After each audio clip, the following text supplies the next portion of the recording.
தமிழ் தேசிய உறவுகள் அனைவருக்கும் வணக்கம். சற்று முன் அண்ணன் சீமான் அவர்கள் வெளியிட்ட ஒரு பரபரப்பு வீடியோவை பற்றி தான் இந்த காணொலியில் நம்ம காண இருக்கோம்.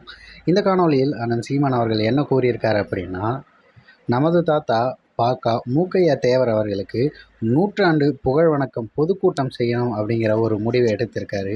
இது குறித்து ஏற்கனவே மூக்கையா தேவர் அவர்களுக்கு ஒரு ப்ரெஸ் மீட் வச்சு அண்ணன் சீமான் அவர்கள் பேசினார். அது பேசும்போதே பார்த்திங்கன்னா, அவர் எப்பேற்பட்டவர் அப்படிங்கிற விஷயத்தெல்லாம் விளக்கம் கொடுத்துருப்பார்.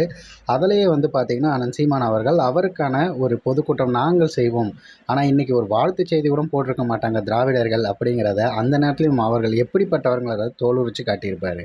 அந்த வகையில் வருகின்ற 15/4/2023 சனிக்கிழமை அப்போ மாலை 4 மணிக்கு மேலே பார்த்திங்கன்னா இந்த நிகழ்வு நடங்க போகுது அப்படிங்கிறத ஒரு வீடியோ மூலயமா அண்ணன் சீமான் அவர்கள் வெளியிட்டிருக்காங்க.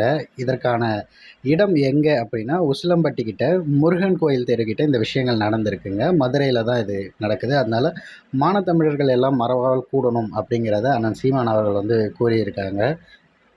பேரினத்தின் பெருமைமிகு அரசியல் பேரடையாளம் எங்களுடைய ஐயா தெய்வ திருமகன் பசும்பன் முத்துராமலிங்க தேவர் அவர்கள். அவரால் கண்டெடுக்கப்பட்ட தேவர் திருமகன் தந்த தேவர்தான் எங்களுடைய தாத்தா மூக்கையா தேவர் அவர்கள். தமிழரின் அரசியல் வரலாற்றில் மறக்க முடியாத, மறக்கக்கூடாத ஒரு அரசியல் ஆளுமை எங்களுடைய தாத்தா மூக்கையா தேவர் அவர்கள். தெய்வ திருமகன் ஐயா முத்துராமலிங்க தேவர் அவர்கள் எப்படி நேதாஜி அவர்கள் மீது ஒரு பற்று கொண்டு அவர் வழியே பயணப்பட்டார்களோ, அதை போலவே ஐயா மூக்கையா தேவர் அவர்களும் நேதாஜி அவர்களுடைய வழித்தடத்தை பின்பற்றி தெய்வ திருமகன் ஐயா முத்துராமலிங்க தேவர் அவருடைய சீடராக பயணித்தார்கள். அதில் 1952 பெரியகுளம் தொகுதியிலே போட்டியிடுவதற்கு யாரை நிறுத்தலாம் என்று முத்துராமலிங்க தேவர் அவர்கள் சிந்தித்து கொண்டிருந்த நேரத்தில் அவருடைய நண்பர்கள் மூலமாக நம்முடைய தெய்வ திருமகன் ஐயா அவர்களை மூக்கையா தேவர் அவர்கள் சந்திக்கிறார்கள். அப்போது முதலாக பெரியகுளம் தொகுதியிலே போட்டியிட்டு வெற்றி பெறுகிறார்கள். அதற்கு பிறகு தொடர்ந்து உசிலம்பட்டி தொகுதியிலே நின்று வென்றிருக்கிறார்கள். அதே நேரம் ஒரே நேரத்தில் சட்டமன்றத்திற்கும் பாராளுமன்றத்திற்கும் நின்று வென்ற பெருந்தகை தமிழரின் அரசியல் வரலாற்றில் நம்முடைய தாத்தா மூக்கையா தேவர் அவர்கள்தான். அப்போது அவர் வெறுமனே ஒரு சமூகம் சார்ந்த தலைவராக பார்க்க முடியாது. ஏன்னா அகில இந்திய ஃபார்வர்ட் பிளாக் கட்சியினுடைய தலைவராக இருந்து பல ஆண்டுகள் பணியாற்றியவர். காந்தியின் மீது ஈர்ப்பு கொண்டு காந்திய கிராமத்தில் போய் அகிந்த ராமச்சந்திரன், சவுந்தரம்மாள் இவங்களோட சேர்ந்து அங்கே இருந்த ஜெகநாதன் அவர்களோடு சேர்ந்து பணியாற்றியிருக்கார். பல மாதங்கள் அந்த மக்கள் சேவை செஞ்சுருக்கிறார். சமூக பணியாற்றியிருக்கிறார், சமூக தொண்டாற்றியிருக்கிறார். கஷ்டப்பட்டு கல்வி கற்று வந்த மகன் அவர். படிக்க முடியல, பாதியில் 1940 நிறுத்திடுறாரு, படிக்க முடியல.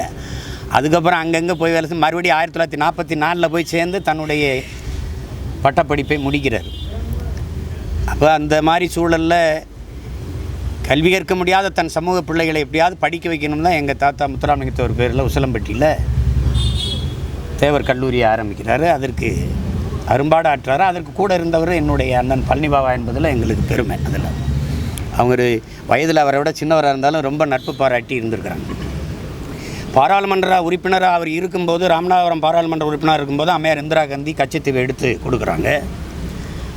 அப்போ கடுமையாக தர்க்கம் செஞ்சது, எதிர்த்து வாதிட்டது ஐயா மூக்கையா தேவர் அவர்கள் மட்டும்தான். ஏன்னா உங்கள் அப்பா இந்தியாவுக்கு சொந்தமான இடத்தை சீனாவுக்கு எடுத்து கொடுத்து எப்படி இந்திய நாட்டுக்கு துரோகம் செஞ்சாரோ அதே மாதிரி நீங்கள் எங்களுடைய கச்சத்தீவை எடுத்து கொடுத்து இந்த நாட்டுக்கு மக்களுக்கு நீங்கள் துரோகம் செய்கிறீங்கன்னு பதிவு பண்ணியிருக்கா. அப்படி எங்கள் என்னுடைய தொகுதியில் இருக்க அந்த கச்சத்தீவு, ஆனால் என் மக்களுடைய மீனவ மக்களுடைய வாழ்வாதாரத்தை நீங்கள் பறி கொடுக்கிறீர்கள். இது ஒரு பெரிய துரோகம், இந்த நாட்டு மக்களுக்கு நீங்கள் செய்கிற துரோகம்னு பதிவு பண்ணியிருக்கிறார். ஒரு துணிச்சல் மிக்கவர், நேர்மையாளர், ஆகச்சிறந்த பண்பாளர். இதெல்லாம் வந்து அப்படி ஒரு அரசியல் தலைமை கிடைப்பது வந்து ரொம்ப அரிதினம் அரிது. அவருடைய 100வது பிறந்த நாள் இதே நாளில் அதை நாடங்களும் போற்றி புகழ்கிறோம். அவர் வந்து ஒரு சமூக தலைவர் கிடையாது, தமிழ் பேரினத்தின் பெருமைமிகு தலைவர், அடையாளம். அப்படி தான் நீங்கள் பார்க்கணும். ஆனால் அவருடைய தொண்டுங்கிறது மகத்தானது. குற்றப்பரம்பரை சட்டம், கைரேகை சட்டம் பிரிட்டிஷார் எங்கள் மேலே சுமத்தப்படும் போது அது ஒரு பெரிய தன்மான இழப்பு. அதுக்காக படிச்சுட்டு இருந்த நாங்கள் நண்பர்கள் எல்லாம் சேர்த்து அங்கே திடியன் மலைக்கு அருகில் இருக்கிற பொற்தாமை குளத்தில் ரத்த கையெழுத்திட்டு உறுதி பூண்டு இதுக்கு எதிராக நம்ம போராடி ஒழிக்கணும்னு ஐயா தெய்வ திருமகன் வழியிலே போராட தொடங்கியவர் ஐயா. அப்படி ஒரு இது.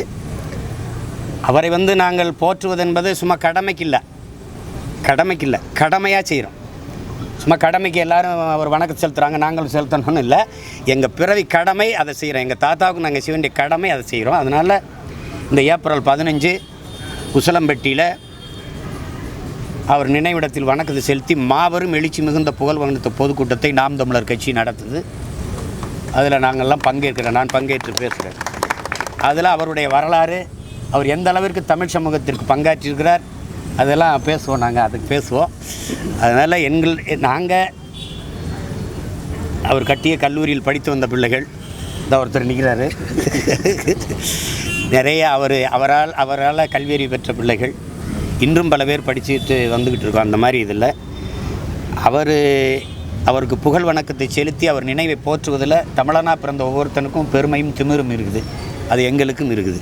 அதனால் நாம் தமிழர் கட்சி பிள்ளைகள் பெருமிதத்தோடு எங்கள் தாத்தா மு.க.தேவர் அவர்களுக்கு எங்களுடைய புகழ் வணக்கத்தை செலுத்துவதில் பெருமையும் மகிழ்ச்சியும் அடைகிறோம்.